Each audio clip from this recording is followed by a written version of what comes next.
Ano naman ang bag ni Lola Eden? Ano yan? Huwag sumasagot si Marvin. Kaya nga, baka mamaya kakuha yung pera, yung lahat ng pera mawala. Magandang araw po sa inyo lahat mga amigo. Ngayong araw po ay nandito po tayo sa may bahay at kanina pa po kami dito. Alam niyo po ba kung bakit? Kami nag-aalala na. Kasi ganito ko kwento ko sa inyo. Umaga naglinis kami ng bahay. Tapos yung mga gamit ni Lola Eden, sabi namin, Lola Eden, yung mga gamit namin magamit mo ay kunin natin kasi maglilipat ka. So kinuha niya yung mga bag niya. Ngayon, sumakay siya sa sasakyan, tapos pagsakay niya sa may sasakyan, mga amigo, dala niya lahat ng mga gamit niya, yung mga bag. Ngayon, si Lola Eden, alam niyo, nagtaantay ng nandito si Lola Eden, napakatagal niya. Na kami kasi naiwan kami sa bahay. Si Lola Eden sumakay sa sasakyan, dinala niya yung mga gamit niya sa bahay. Ngayon, si Lola Eden, pamaya-maya, umuwi. Naglakad lang. Mula dito sa may resort, hanggang sa bahay. Akala niya, sabi ko, Lola Eden, mag-antay ka rin dito sa bahay, pupunta kami. Tapos, ayan na. Pagpunta namin ngayon dito, hinahanap namin yung mga gamit ni Lola Eden. Hindi namin alam kung saan nailagay ni Lola Eden yung mga gamit. So, yung room niya dito. Ayan, dito ang room niya. Ayan, dito ang room niya. So, dapat, nandito na yung mga gamit niya. So, wala yung gamit niya.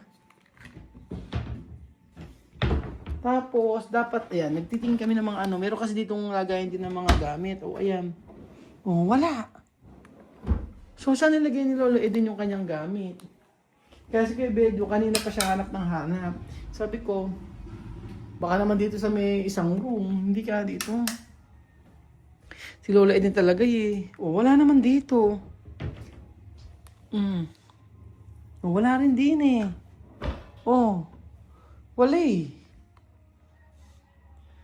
So, saan kaya nilagay ni Lola Eden yung mga gamit niya? Talagang si Lola Eden kahit kailan. Tapos, naglilinis-linis kasi kami mga amigo dahil nga malapit naman na tayong lumipat dito. Siyempre, gusto natin lahat ng mga gamit. Dala-dala na natin. So, the question ay saan kaya dinala ni Lola Eden yung mga gamit niya? Dapat pala tawagin natin si Lola Eden Nakakapagtaka lang kasi mga amigo. Bakit na nawala yung bakit hindi namin alam kung saan nilagay ni Lola Eden.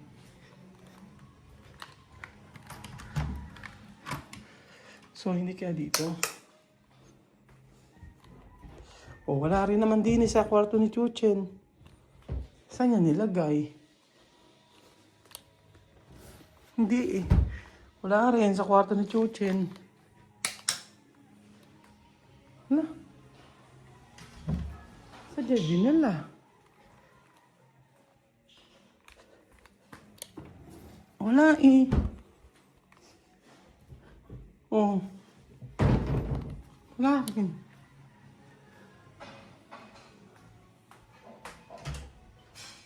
Di ka sa kwarto ni Kylie.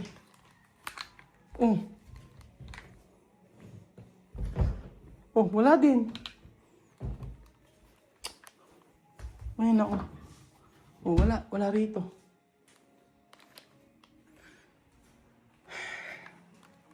Saan nilagay ni Lola Eden yung mga gamit niya? Hindi kaya sa kwarto namin. Nakakapagtaka lang kasi wala naman dito. Wala namang cabinet pa rito Oh.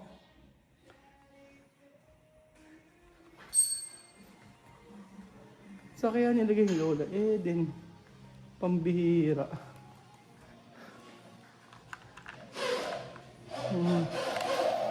Susunduin namin si Lola Eden. And then, kasi gusto ko, siya na yung maglilipat dito. Siya na yung susunod na lilipat dito mga amigo. Nakita mo ba? Wala rin sa, tinanap ko na sa lahat ng kwarto. Ayan, yan. Ba't andyan? Nakita ba? Asa na? dami yun eh. Asan yung gamit ko Lola Eden? Asan? Yun o, yun ba? Ito. Yun, dami yun eh. Baka anto pa yung pera niya. Tingnan mo nga. Na? Baka anto pa yung pera yun niya eh. Ano naman ang bag ni Lola Eden? Ano yan? Pan? Ha? May panting itim. Ano, ano to? Tapos, ito. Ano to? Ito. Ano to? Pwede ba yan? Itim. Tignan mo. Ba't yun ang gamit ni Lola Eden? Dami Hindi mo napakarami yung dala. Tapos ano Ito yung mga gamit eh. Wala dito. Wala dyan. Hindi namin nila yung mga gamit eh. Baka hindi iwan dyan. Dadali Marvin yung pick up. Hindi roon. Ay! Ayun! Ere, Bejun. Bigla mo na. Ito yung mga gamit ni Lola Eden. O ayun na. Ba't ere lang? Eh ba't yan lang? Ha? Ba't yan lang? Kaya nila madala niya. Dami yun eh. Marami yun eh. Hindi mo sa pick up? Bamalay ko. Hindi na Kaya eh. yung dala niya sa loob. Kaya hindi mo yung pinasok. Ha? Kaya sabi mo paglimaan eh. Eh, saan yan nilagay? Kaya dapat po sunduin mo na kaya yun. Eh, mamaya. Teka. Saan nilagay ni Lola Eden yung mga gamit? Dito ba ito? Hindi, mamaya natin ayusin lahat yan. Lilinisan muna natin kay Ate Janet. Daming dala eh. Baka mamaya ka ako nandun yung mga pera ni Lola Eden. Baka kaya andun yung mga gamit, yung mga pera ni Lola Eden.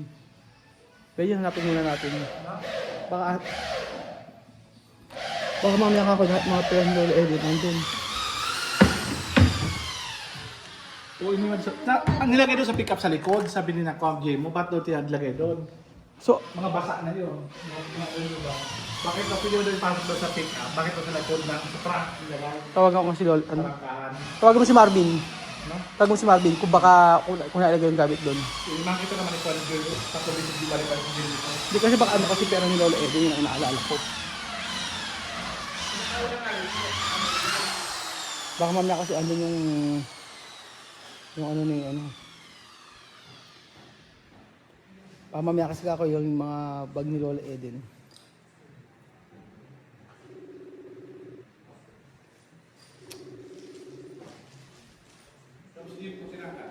Kaya nga, hindi si Lola Eden. Baka mamaya kasi nandun pa.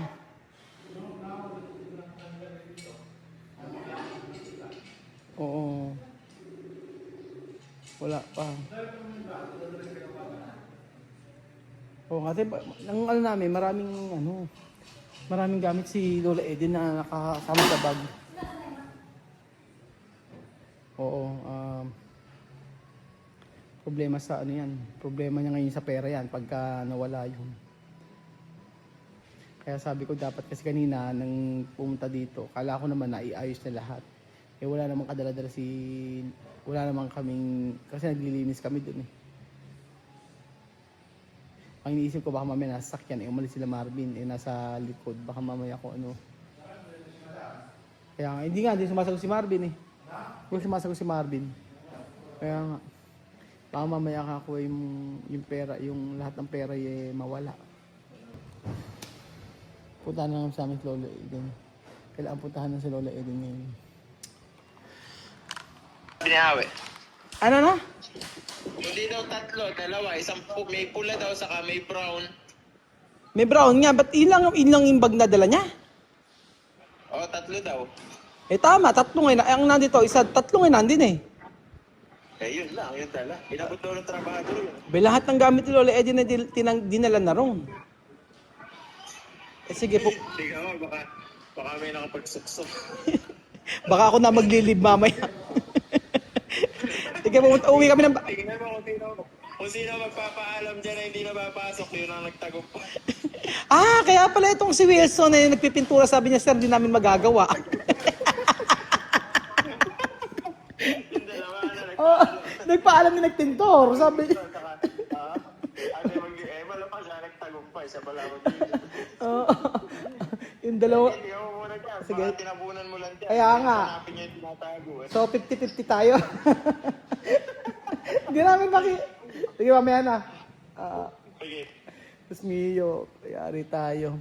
Punta namin si Lola Eden kasi mamaya hanapin yun. Mamaya sisisihin ako si Lenlen, si Beljon. Ay ako si Lenlen. Kami dalawa lang ang sisisihin pag kami nawala sa mga kadatungan niya. So ito pa mga amigo, kami po ay umuwi. Kasi nga po, gusto kong confirm kay Lola Eden yung mga bag niya na gamit kasi na may lamang tira. Ano? Hello Lola Eden! Kasi mga bag mo? Kasi yung mga bag. Sabi ko dala niya natin bag mo lahat. Hindi ba dala yung kanina? Ala ka ng gamit, yan na? Ala ka ng gamit? Yan lang. Yan na lang. Wala na iba? Ilan yung nalagay mong gamit doon? Yan na yung gamit mo lahat? Wala nang iba? Sure ka? Wala nga sila doon? Damit mo, saan ang damit mo? Damit mo? Di ba yung nasa box na puti? Yan ang damit mo, may kaunti lang? Yan lang gamit mo lahat? Ah, Ibig sabihin yan ang gamit mo, ala ka ng gamit sa iba? Wala. Eh paano kung nagkaka? Yan na yun. Dami ako. Ah, marami. Dami. Oh. Naku, oh. Malalim. Iatid mo na nga sa ano, kabanatuan ta ikaligid.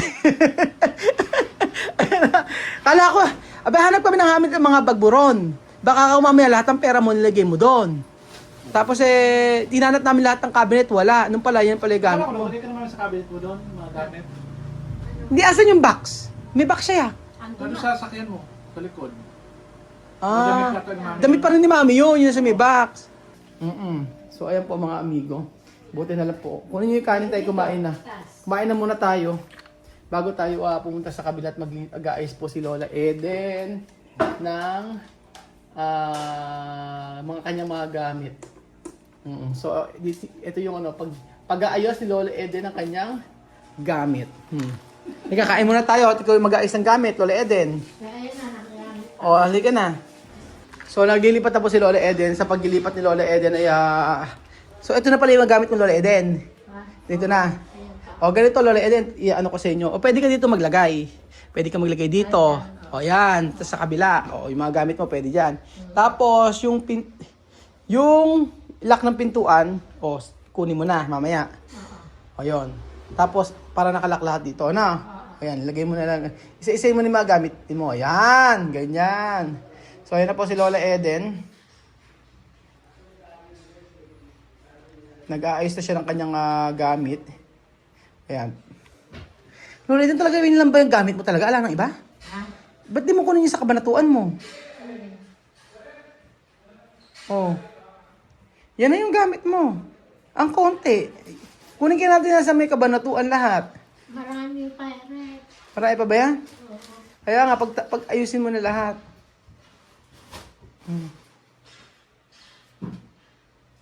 Okay ba ayos ng ano ng cabinet? O nililitan ka dyan? Okay lang. Ay, natin mo naman. O ayan yung mga gamit mo dyan mo na pagsama-samahin. Parang nahihirapan ka, baka masira yung cabinet. Dapat siguro iasog ng kaunti pa. Pwede naman iasog pag gusto mo. Dami lang.